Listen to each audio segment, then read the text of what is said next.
A shocking incident of gang rape has come into light, and in this connection, Fatorda Police has registered FIR and has also arrested 5 accused for allegedly raping a mentally unsound girl.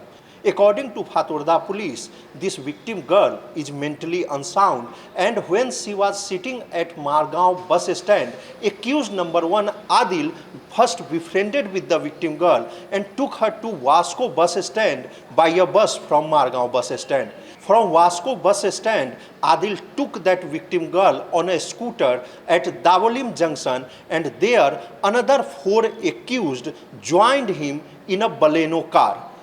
From there, all these 5 accused took the victim girl to a flat at Cansaulim in the car, and there only they gang raped the victim girl. Fatorda Police has arrested all these 5 accused. Some seizure of vehicles have also been made, and further investigation is going on in this matter. Mukesh Kumar for Prudent. Subscribe Prudent social media channel and press bell icon for latest notifications.